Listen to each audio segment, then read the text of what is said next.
মানুষের জীবন কিছুটা সমান হয়। মানুষ জন্মগ্রহণ করে, তারপর চলতে শেখে, জীবনে এগিয়ে চলে, বার্ধক্য লাভ করে, তারপর সমাপ্ত হয়ে যায়। কিন্তু সেই ব্যক্তিরা কারা যারা প্রকৃত অর্থে মনুষ্য জীবন যাপন করেন? এনারা হলেন সেই ব্যক্তি যারা পড়ে গেলেও আবার উঠে দাঁড়ানোর চেষ্টা করেন, নিজের ভেঙে পড়া অস্তিত্বকে আগলে নিয়ে আবার একটা আকার দেওয়ার চেষ্টা করেন, ভগ্ন আশাকে আবার একটা নতুন দিশা দেন। অসফল হওয়ার পরেও থামেন না, আবার এগোতে থাকেন। অসফল হওয়ার পরে যদি আপনি থেমে যান তাহলে সাফল্য আপনার সামনে অপেক্ষা করে, কিন্তু আপনি তা দেখতে পান না। তাই জীবনের সংঘর্ষে অংশগ্রহণ করতে শিখুন, জীবনের সংঘর্ষ থেকে পালাবেন না। আসুন আমার সাথে ভালোবেসে বলুন, রাধা রাধা। একবার একটা শেয়াল বনে বিচরণ করছিল। ও একটা ছোট্ট শাবক দেখতে পেল। ও ভাবল, আজ একেই আমি খাবার হিসেবে গ্রহণ করব। আশেপাশে দেখলো কেউ দেখছে না, তো কেউ ছিল না, আর সেই শাবকের ওপর আক্রমণ করল, যা হলো একটা ঘোর অপরাধ। বনের নিয়ম অনুসারে আপনি কখনোই শাবকের ওপর আক্রমণ করতে পারেন না। তারপর এই খবরটা যখন রাজা সিংহ জানতে পারলেন, সভার আয়োজন করলেন। কিন্তু সেখানে শেয়াল বলল, আমি তো এরকম কিছু করিনি। কিন্তু যদি আপনি এরকম বলেন, কোনো প্রমাণ দিন, এর কোনো সাক্ষী আছে? তখন রাজা সিংহ পেঁচাকে ডেকে পাঠালেন, যে সেই মুহূর্তে বৃক্ষের শাখার ওপর বসেছিল, সে সব কিছু দেখেছিল। পেঁচা সব সত্যি কথা বলল, আর শেয়ালকে মৃত্যুদণ্ড দেয়া হলো। এবার এই কাহিনী আমি আপনাকে কেন শোনালাম? কারণ মানুষও কখনো কখনো এরকম কর্ম করেন যা শিয়াল করেছে। এটা ভাবেন কেউ দেখছে না, যখন আমি অনুচিত কর্ম করতেই পারি। কিন্তু না, আপনি যাই করুন না কেন, কেউ না কেউ অবশ্যই তা দেখছে। কোনো ব্যক্তি না হলেও কোনো প্রাণী, না হলে কোনো যক্ষ বা দেব বা প্রেত। যদি এনারা কেউ না দেখেন, তাহলে ধরিত্রী মাতা দেখেন, যেখানে দাঁড়িয়ে আপনি সেই কর্ম করছেন, তাই না? তাই একটা কথা সবসময় মনে রাখবেন, কে দেখছেন কে দেখছেন না সেই বিষয়ে ভাবা ছেড়ে দিন। এটা খুব সহজ কথা। আপনি যদি উচিত কর্ম করেন, উচিত ফল পাবেন। যদি অনুচিত কর্ম করেন, তাহলে আপনি অনুচিত ফল অবশ্যই পাবেন। সেই জন্য উচিত পথে চলতে থাকুন, উচিত কর্ম করতে থাকুন, আর আমার সাথে ভালোবেসে বলুন, রাধা রাধা। আপনি কখনো কোনো বাজকে নিজের বাসা বানাতে দেখেছেন? এই বাজ যখনই কোনো বাসা বানায়, তখন উঁচু গাছের ডালে বা কোনো পর্বতের শিখরে বাসা বানায়, অনেক উচ্চতায়। আর সেখানে তার সন্তানও জন্মগ্রহণ করে। যখন এই সন্তানেরা জন্মায়, তখন এই বাজ খুবই ভালোবেসে এবং খুব সাবধানে এদের পালন পোষণ করে। নিজের ঠোঁট দিয়ে তাদের ঠোঁটে খাবার পরিবেশন করে। কিন্তু যেই সেই সন্তানেরা হৃষ্টপুষ্ট হয়ে যায় এবং সেই কথা বাজ নিজে বুঝতে পেরে যায়, সেই বাজ নিজেই সেই বাসা ছিন্ন ভিন্ন করে দেয়। সেই সন্তান যাদের সবেমাত্র ডানা গজিয়েছে, কিভাবে উড়তে হয় তারা জানে না, সেই সন্তানগুলিকে উচ্চতা থেকে ঠেলে দেয়। সেই সন্তান প্রথমে ভয়ভীত হয়ে যায়। তারা সামনে মৃত্যুকে দেখতে পেয়ে ভয়ের কারণে তাদের ডানা ঝাপটাতে থাকে, আর সেই প্রক্রিয়াতেই সেই সন্তানগুলি উড়তে শুরু করে দেয়। এবার এই ঘটনায় আমরা কি শিক্ষা পেতে পারি? এটাই, যদি আপনি মাতা পিতা হন, তাহলে নিজের সন্তানকে অবশ্যই স্নেহ করুন, কিন্তু তাদেরকে নিজের আঁচলের তলায় বেঁধে রাখবেন না। যদি আপনি চান আপনার সন্তান জীবনে উন্নতি করুক, তাহলে নিজের মুঠো থেকে তাদের স্বতন্ত্র করে দিন। এই সংসারে সংঘর্ষ করতে দিন। সেই সন্তান নিজেই বুঝতে পারবে যে জন্মের সময় পাওয়া ডানা কি করে ব্যবহার করতে হয়। আর আপনার চোখের সামনে আপনার সন্তান এই আকাশে উড়তে থাকবে। তাহলে আসুন আমার সাথে ভালোবেসে বলুন, রাধা রাধা। সংসারে সবচেয়ে পবিত্র মানা হয় গঙ্গা জলকে। কখনো ভেবে দেখেছেন কেন?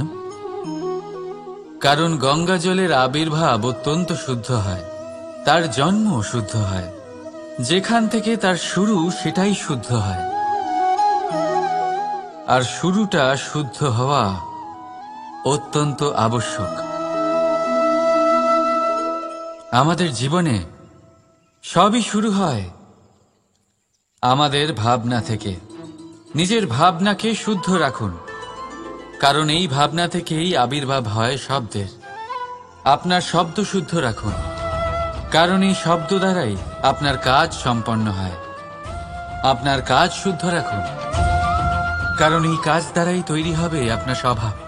স্বভাব থেকেই তৈরি হয় আপনার অভ্যাস, আর অভ্যাস থেকে তৈরি হয় আপনার চরিত্র।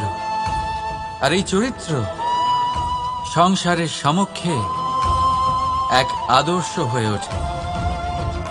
তাই ভাবনা থেকে আদর্শের এই যাত্রা শুভ তখনই হয়ে ওঠে যখন আপনার ভাবনা শুদ্ধ হয়।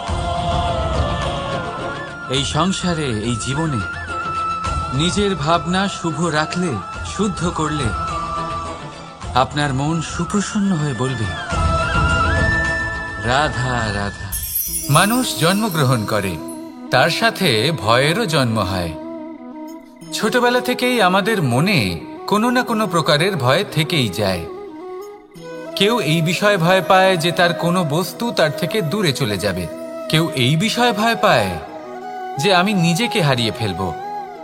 কেউ এই ভেবে ভয় পায় যে আমার প্রিয়জনেরা তারা যেন আমার থেকে দূরে না চলে যায়। কেউ এই ভেবে ভয় পায় যে আমরা যেন পথ না হারিয়ে ফেলি, আদি ইত্যাদি। কিন্তু সত্যি কথা বলতে, ভেবে দেখুন এই ভয় বাস্তবে কি? শুধুই একটা মনস্থিতি, আর কিছুই নয়। যা কিছু আপনি জীবনে পেয়েছেন তা একদিন আপনাকে হারাতে হবে। এই জীবন হলো আপনারই, কিন্তু তাও একদিন সমাপ্ত হবে। তাই ভয় পেয়ে কি লাভ? এই ভয় শুধু আপনাকে জীবন যাপন করা থেকে বাধা দিচ্ছে, আর কিচ্ছু নয়। পথ হারিয়ে ফেললেই বুঝতে পারবেন যে নতুন পথ কিভাবে বানাতে হয়। কিছু মানুষকে জীবন থেকে হারালে তবেই আপনি বুঝবেন যে আপনার আপনজনকে। এই ভয়ের কারণে ভীত হয়ে থাকবেন না। এই তারা নক্ষত্র অন্ধকারের অভাবে গুরুত্ব হারায়। শিবকেও মহাদেব হওয়ার জন্য বিষপান করতে হয়েছিল। প্রত্যেক পরিস্থিতি, প্রত্যেক সাফল্য আপনার পরীক্ষা নেবে। তাতে উত্তীর্ণ হওয়া হলো আপনার কর্ম। যখনই আপনি ভয় পাবেন বা সংকটের সম্মুখীন হবেন, তখন সাহসের সাথে তার সম্মুখীন হন। মনে রাখবেন, যে সম্মুখীন হতে জানে সাফল্য তার সাথে সবসময় থাকে। আসুন আর আমার সাথে ভালোবেসে বলুন, রাধা রাধা। আমাদের হাতটা দেখুন। এই হাতে 5টা আঙুল আছে, যা ভিন্ন ভিন্ন ধরনের। একরকম কেন নয়? কারণ হলো প্রত্যেকের নিজের নিজের গুরুত্ব আছে, নিজের নিজের মাহাত্ম্য আছে। এরা ভিন্ন, তাই একত্রিত হয়ে মুষ্টিবদ্ধ করা সম্ভব, যার দ্বারা আমরা আত্মরক্ষাও করতে পারি, আবার আক্রমণও করতে পারি। যদি 5টি আঙুল সমান হতো তাহলে মুষ্টিবদ্ধ হতে পারত না, নিজেদের মধ্যে বিভ্রান্তির সৃষ্টি করত। এবার এরকমই কিছু আমাদের সংসারেও হয়। আমাদের দেশ, যেখানে একটি ভূমির ওপর ভিন্ন ভিন্ন ধর্মের মানুষ বাস করেন, ভিন্ন ভিন্ন জাতি, ভিন্ন ধর্ম, ভিন্ন ভাষা। কিন্তু যদি আমরা এটা ভাবি যে কিভাবে এই দেশকে কল্যাণের পথে নিয়ে যাওয়া যায়, কিভাবে এর বিকাশ করা সম্ভব, তাহলে আমাদের একত্রিত হওয়া শিখতে হবে। যেইভাবে 5টা আঙুল একত্রিত হয়, মুষ্টিবদ্ধ হয়, সেইভাবেই আপনার যে ভাষাই হোক, যে ধর্মই হোক, যে জাতি হোক না কেন, ঠিক আছে, আবশ্যক হলো আপনার নিজের কর্মভূমির সাথে, আপনার ধরিত্রীর সাথে যুক্ত থাকা, সাথে থাকা। তবেই দেশের উন্নয়ন সম্ভব। তবেই এই দেশ স্বতন্ত্র থাকবে, সফল হবে, আর এই মন প্রসন্ন হয়ে বলবে, রাধা রাধা। যদি আমি আমার চোখ বেঁধে কোনো একটা নির্দিষ্ট দিকে নিজের সমস্ত শক্তি প্রয়োগ করে ছুটে যাই, তাহলে কি হবে?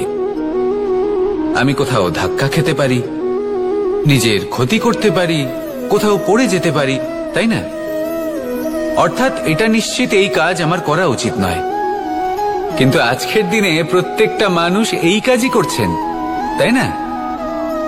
কোনো কাজ করার পূর্বে সেই কাজের বিষয়ে সম্পূর্ণ তথ্য কোথায় সংগ্রহ করছেন? শুধু এটুকু জানেন যে এই কাজটা করলে কত ধন অর্জন করবেন আর কত নাম হবে, আর ব্যাস সামনে এগিয়ে যান। এটা উচিত নয়।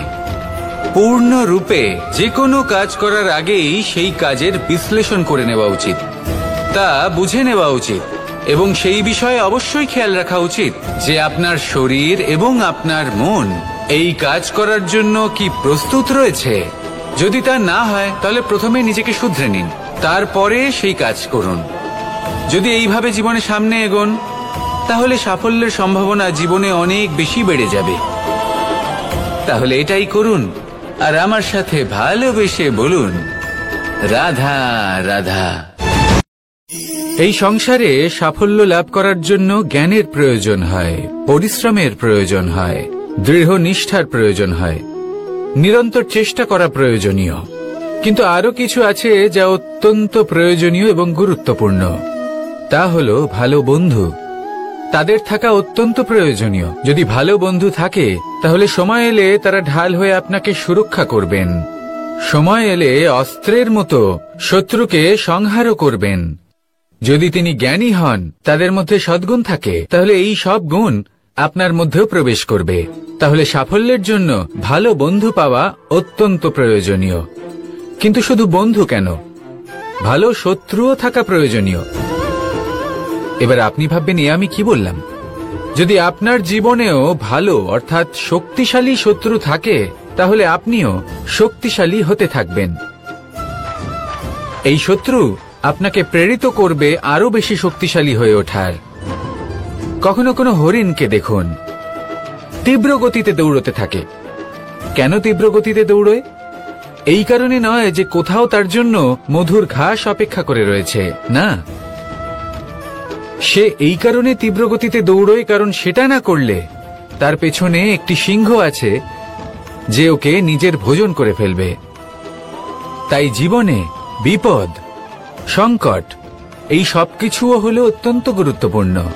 তার সম্মুখীন হতে শিখুন আর আমার সাথে ভালোবেসে বলুন, রাধা রাধা রাধা।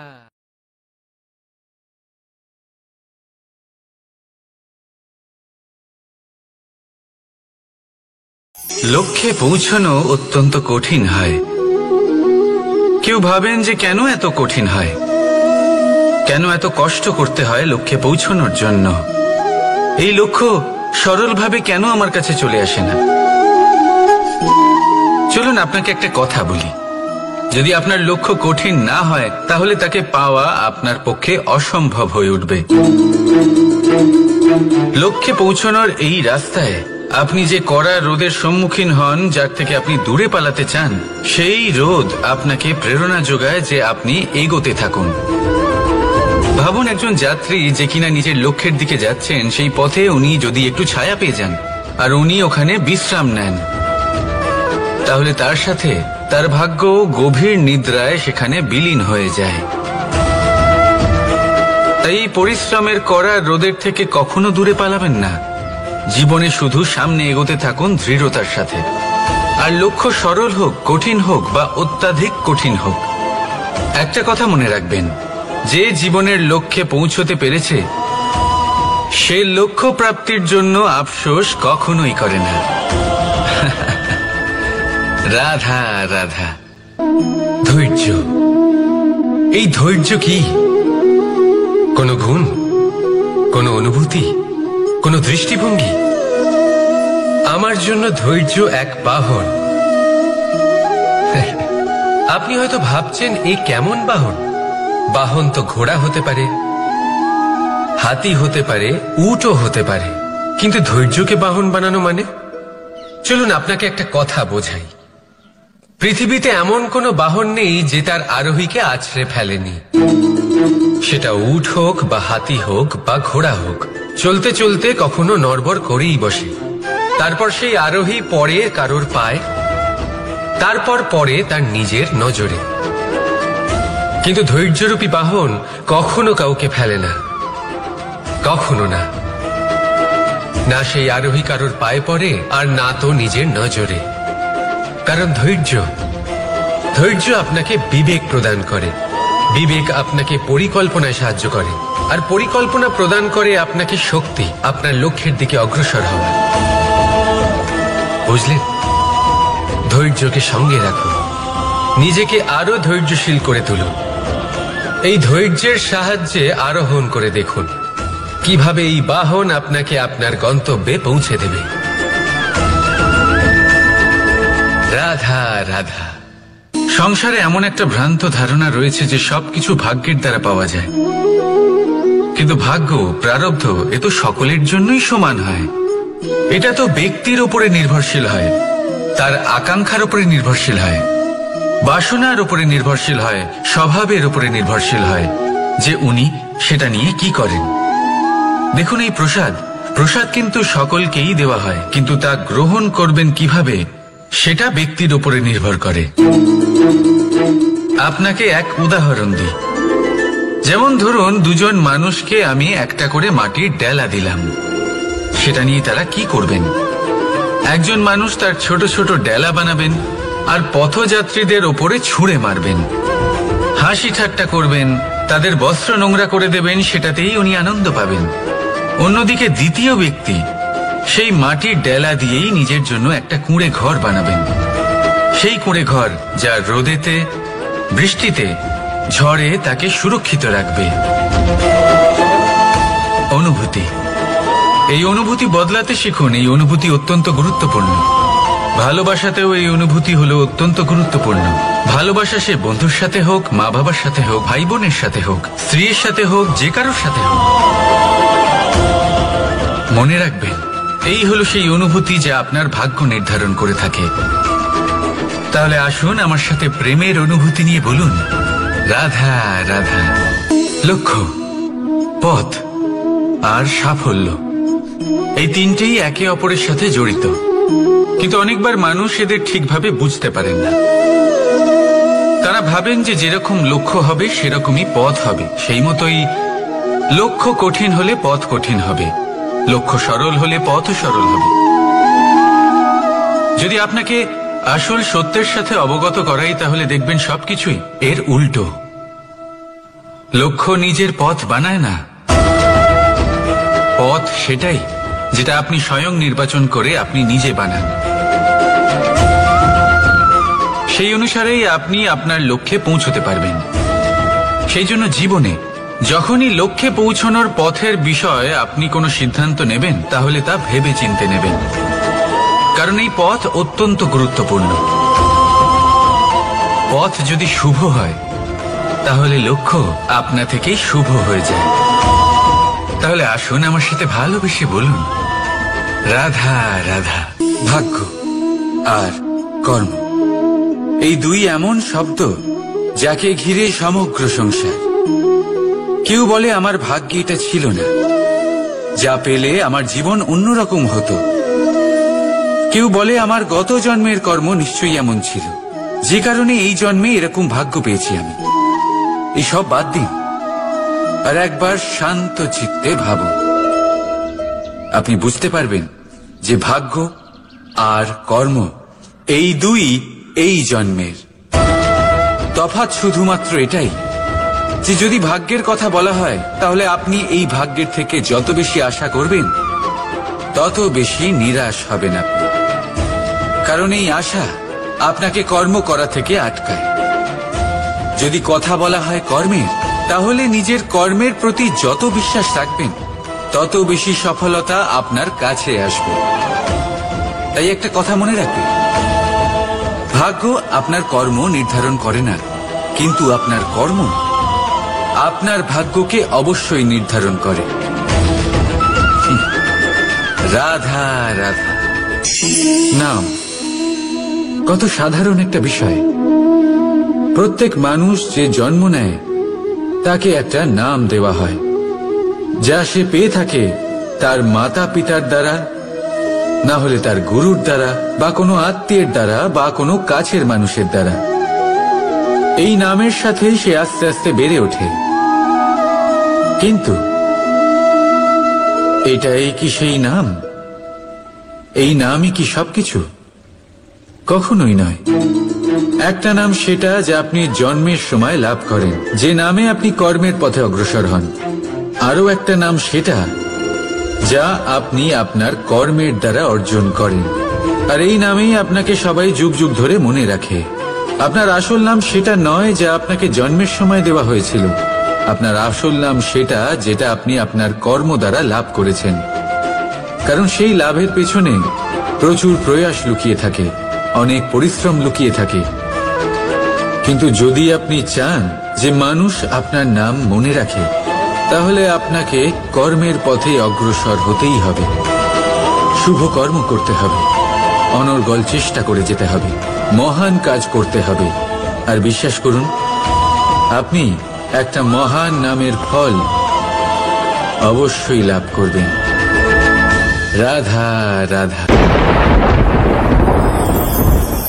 আমি এখানে একা এই বনে বসে আছি, বাঁশি বাজাচ্ছি। কার জন্য? কে আছেন এখানে? কেউ নেই।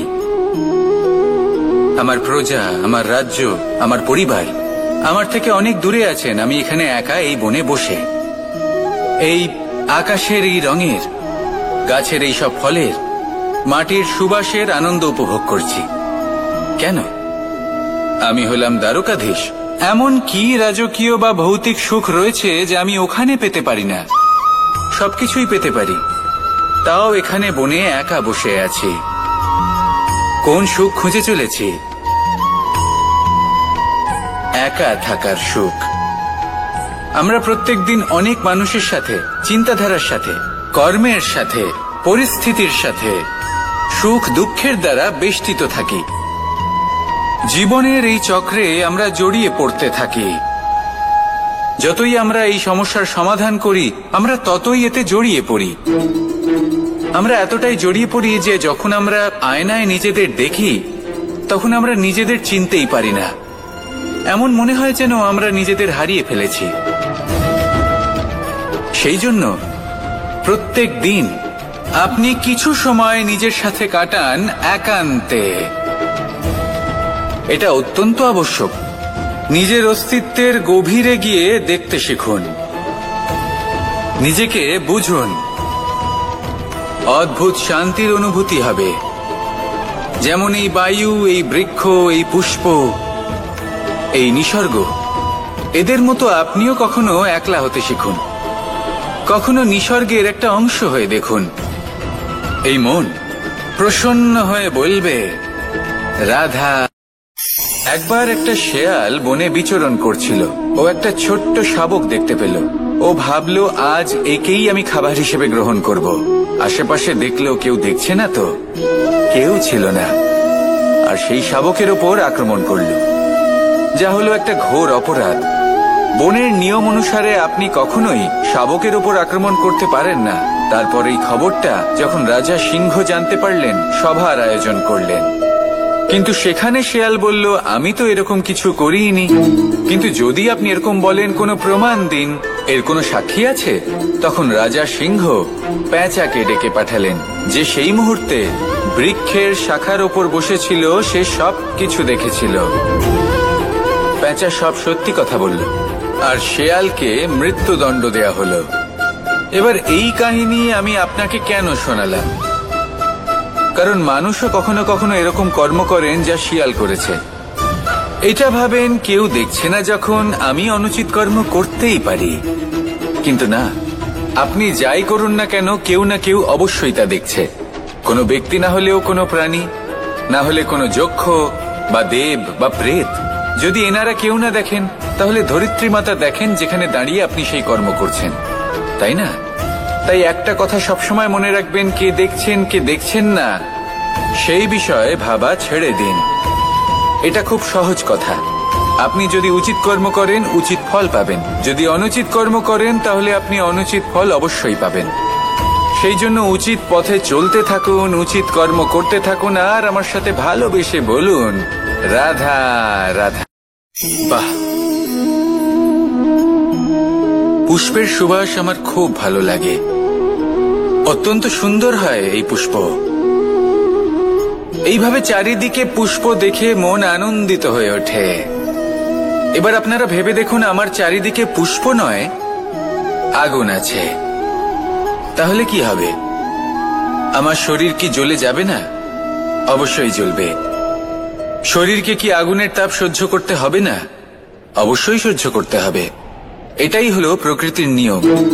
এই নিয়ম কিন্তু আমরা সবাই জানি, কিন্তু আমাদের মধ্যে বেশিরভাগ মানুষ এই বিভ্রান্তি নিয়ে বাঁচি যে এই যে প্রকৃতির নিয়ম তা আমার ওপর প্রযোজ্য নয়। তা কিন্তু নয়।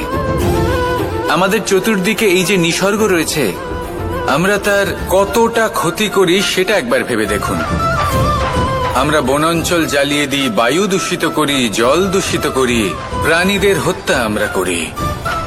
কেন? এই নিসর্গ আমরা নষ্ট করি, যদিও আমরা জানি যে আমরাও হলাম এই নিসর্গেরই অংশ। এবার দেখুন, শরীরের কোনো অংশে যদি আগুন ধরান, আস্তে আস্তে সমস্ত শরীরও জ্বলে যাবে। সেইভাবেই নিসর্গ যদি নষ্ট হয়ে যায়, তাহলে মনুষ্য জাতিও নষ্ট হয়ে যাবে। তাই এই যে নিসর্গ আপনি দেখছেন, এই পুষ্প, এই বৃক্ষ, বায়ু, জল, এদের সকলকে রক্ষা করুন, নষ্ট নয়। মনে রাখবেন, যদি নিসর্গ থাকে মানুষ থাকবে, যদি নিসর্গ থাকে তাহলেই জীবন থাকবে। আসুন আমার সাথে ভালোবেসে বলুন, রাধা রাধা। কারই না পছন্দ বলুন তো? অত্যন্ত সুস্বাদু হয় এই মধু, মিষ্টি খেতে হয় এবং তা শক্তিও প্রদান করে। এবং প্রত্যেকটি মিষ্টি পদার্থের মতোই এতেও খুব তাড়াতাড়ি পিঁপড়ে ধরে যায়। অন্যদিকে যদি নুনকে দেখি, তাহলে বছরের পর বছর রাখলেও এতে পিঁপড়ে ধরে না। এবার যদি কথা বলি বন্ধুত্বের, তাহলে বন্ধুত্ব নুনের মতো হওয়া উচিত, মধুর মতো নয়। যারা সামনে এলে শুধুমাত্র মধুর মধুর কথা বলবে, পরে এতে পিঁপড়ে ধরে যাবে, এটা নুনের মতো হওয়া উচিত। প্রকৃত বন্ধু হলো সে যে সময় এলে পরে আপনার সামনে আপনার প্রকৃত সত্য তুলে ধরবে, তা সে যতই কঠিন হোক না কেন। আপনার দোষ, আপনার অপগুণ, আপনার খামতি আপনাকে বলতে পারবে, যাতে আপনি সেগুলো শুনে মেনে নিয়ে তারপর নিজেকে শুধরোতে পারেন। এটাই হলো প্রকৃত বন্ধুত্ব। কখনো নিজের জীবনের আশেপাশে মন দিয়ে দেখবেন, অনেক সময় এমন মানুষ থাকেন, অনেক বন্ধু থাকেন, যাদের দেখে আমাদের মনে হয় যে এনারা খুব কঠোর, এনাদের কথা খুব কটু। কিন্তু বেশিরভাগ এমন মানুষের মনটা যদি বুঝতে পারেন, তাহলে দেখবেন তাতে কোনো মালিন্য নেই। এনাদের মন অত্যন্ত পবিত্র হয়। যদি আপনার জীবনেও এমন কোনো ব্যক্তি থেকে থাকে, এমন বন্ধু থাকে, তাহলে তাদের আগলে রাখুন আর আমার সাথে ভালোবেসে বলুন, রাধা রাধা। যতক্ষণ আমরা এই সংসারে জীবিত, ততক্ষণ আমাদের সাথে সবকিছু থাকে। আমাদের ধন, সুখ স্বাচ্ছন্দ্য, আমাদের মিত্রগণ, আমাদের পরিবার, এই সমাজ, এই সবকিছু আমাদের সাথে থাকে। যেদিন আমরা এই সংসারকে ত্যাগ করব, এদের মধ্যে কেউ আমাদের সাথে যাবে না, না ধন, না স্বাচ্ছন্দ্য, না সম্পত্তি। এই সকল মানুষ, এই সমাজ, এরা শুধুমাত্রই শ্মশান পর্যন্ত আমাদের সাথে থাকতে পারবেন। তারপরে যদি আমাদের সাথে কিছু যেতে পারে, তাহলে তা শুধুই আমাদের ধর্ম। আর এই সংসারে আমরা নিজেদের যে সুনাম রেখে যাই, সেটা সম্ভব শুধুমাত্র কর্মের দ্বারা। সেই জন্য সংসারে যতদিন পর্যন্ত জীবিত আছেন, যদি কিছু অর্জন করতে চান, তাহলে ধর্ম অর্জন করুন, ধর্মের বিষয়ে স্পষ্টতা অর্জন করুন এবং কর্ম অর্জন করুন। এটাই হবে আপনার অতীত এবং এটাই হবে আপনার ভবিষ্যৎ, এবং এটাই সকলকে প্রেরণা প্রদান করবে। আসুন আমার সাথে ভালোবেসে বলুন, রাধা রাধা। কোনো যাত্রায় যাব বলে মনে করি, তখনই আমরা প্রস্তুত থাকি আসন্ন বিপদের জন্য বা সংকটের জন্য। যেমন যদি আমাদের মনে হয় যে আজকের পরিবেশ খুব ঠান্ডা হবে, তাহলে আমরা গরম বস্ত্র ধারণ করি বা সেটাকে সাথে নিয়ে যাই। যদি মনে হয় যে বৃষ্টি হতে পারে বা বৃষ্টি হয়ে চলেছে, আমরা দেখছি, তাহলে আমরা একটা ছাতা সাথে নিয়ে নিই। আমরা প্রস্তুত থাকতে চাই এবং এটাই উচিত, এবং সেই কারণেই আমরা যাত্রায় সাফল্য লাভ করি। কিন্তু যদি আমরা কথা বলি জীবনযাত্রা নিয়ে, যা কিনা সব থেকে বেশি গুরুত্বপূর্ণ, তাহলে তার জন্য আমরা পূর্ণরূপে প্রস্তুত থাকি না। আশেপাশের মানুষ, এই সমাজ, আমাদের সাথী, আমাদের মিত্ররা যে কোনো মুহূর্তে বদলে যেতে পারেন। সেই জন্য আমরা নিজেদেরকে কখনো সাবধান করি না, কখনোই নিজেদের প্রস্তুত করি না। আমাদের এটা কখনোই মনে হয় না যে এরকম হতে পারে। আর সেই কারণেই শেষে গিয়ে আমরা অত্যন্ত দুঃখ পাই। একটা অমূল্য শিক্ষা আছে যেটা আমাদের লাভ করা উচিত, সতর্ক থাকা উচিত। এই জীবনযাত্রার জন্য শুধুমাত্র এই পরিবেশের বিষয়ে তথ্য সংগ্রহ করা বা তাকে অনুমান করা এটুকু হলেই চলবে না। আমাদের আশেপাশের মানুষজনকে দেখতে হবে, তাদের স্বভাব পরিস্থিতির ওপর নজর রাখতে হবে। যখন তারা রং পাল্টাচ্ছেন নজর রাখতে হবে, তা অত্যন্ত আবশ্যক। পরিবর্তন আপনার জীবনে অবশ্যম্ভাবী, সঠিকভাবে তার সম্মুখীন হন। আসুন আমার সাথে ভালোবেসে বলুন, রাধা। এই সংসারের সব থেকে বড় সুখ কি? কেউ বলবেন নিজের লক্ষ্য প্রাপ্ত করা, কেউ বলবেন ধন উপার্জন করা, কেউ বলবেন নিদ্রাই সব থেকে বড় সুখ, কেউ বলবেন রাজ্য লাভ করা, আবার কেউ বলবেন মাতার হাত থেকে খাবার খাওয়া, আদি ইত্যাদি। কিন্তু যদি সত্যি কথা বলি, এই সংসারের সব থেকে বড় সুখ হল সেবা করা। কখনো কাউকে সেবা করে দেখুন। এই সেবা দ্বারা অন্য কোনো মানুষের আশীর্বাদ লাভ করাতেই সুখ রয়েছে। আপনার সেবা ভাব দ্বারা যখন কোনো মানুষ নিজের অন্তরাত্মা থেকে আপনাকে আশীর্বাদ করে, তার থেকে বড় সুখ আর কিছুই নেই। কারণ প্রত্যেক মানুষের মধ্যে ঈশ্বর বাস করেন। নরের সেবাই হল নারায়ণের সেবা। নিষ্কাম সেবা করাই হল সব থেকে বড় সুখ। তাই নিজের অন্তরে সেবার এই ভাব জাগ্রত করুন।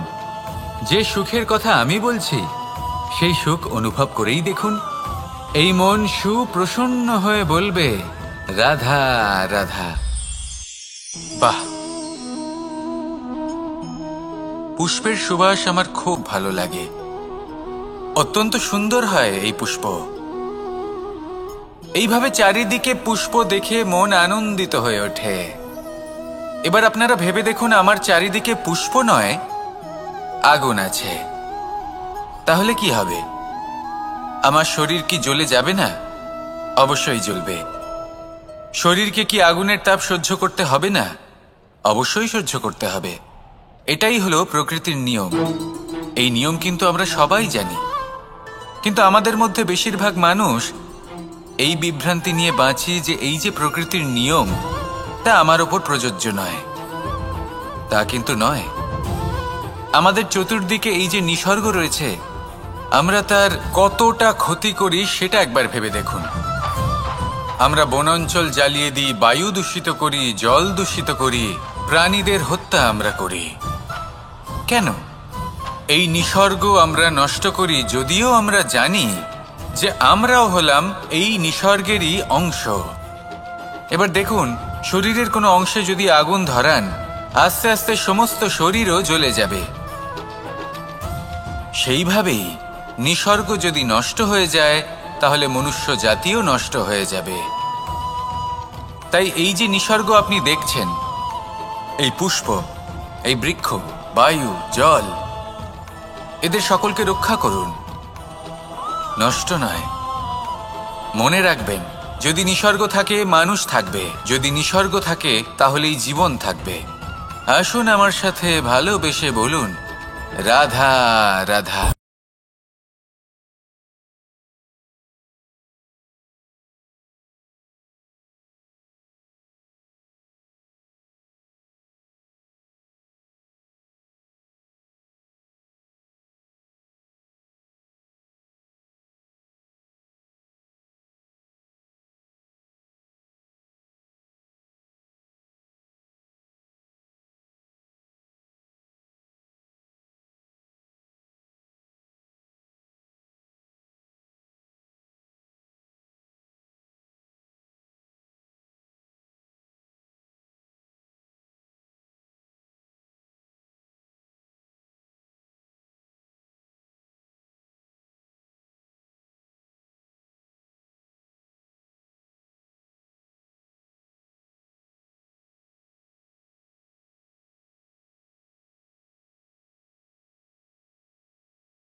এই সংসারে সবাই বলেন আমি অর্জুনের মতো হয়ে উঠতে চাই। সবাই চায় যে তারাও যেন অর্জুনের মতো গান্ডীব লাভ করে।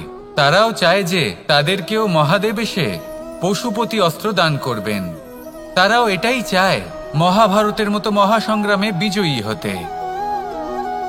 কিন্তু সবাই ভুলে যান যে অর্জুন যা হতে পেরেছিলেন সবকিছুই অর্জন করেছিলেন। যদি আপনিও অর্জুনের মতো গান্ডীব লাভ করতে চান তবে আপনাকেও তার মতোই শ্রেষ্ঠ কাঠ নির্বাচন করতে হবে। সেই কর্ম আপনাকেই করতে হবে।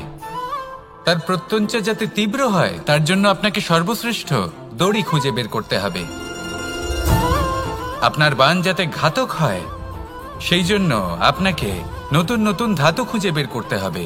সেই শিক্ষা আপনাকে লাভ করতে হবে, তবেই আপনার ইচ্ছে পূর্ণ হবে। অর্জুন হওয়া বড়ই সরল যদি আপনি কিভাবে অর্জন করতে হয় তা জানেন। শুধুমাত্র স্বপ্ন দেখেন যারা, তারা কখনোই অর্জন করতে পারবেন না। কিন্তু যদি কেউ অজ্ঞাতবাস ভোগ করতে পারে, যদি কেউ লাক্ষাগৃহ থেকে পালিয়ে বাঁচতে পারে, যদি কেউ কঠোর তপস্যা করতে পারে, প্রতীক্ষা করতে পারে এবং পরিশ্রম করতে পারে, তাহলে সে অর্জুন অবশ্যই হয়ে উঠবে। যদি আপনি অর্জুন হয়ে উঠতে চান তাহলে কর্ম করতে শিখুন আর আমার সাথে ভালোবেসে বলুন রাধা রাধা। জীবন থাকলে লক্ষ্য অবশ্যই থাকবে। যদি লক্ষ্য থাকে তার পথ অবশ্যই থাকবে। যদি পথ থাকে তাহলে বাধা অবশ্যই থাকবে। আর এর ওপরেই নির্ভর করে যে আমরা জীবনে সফল হব না অসফল, পুরস্কারের ভাগীদার হব নাকি তিরস্কারের।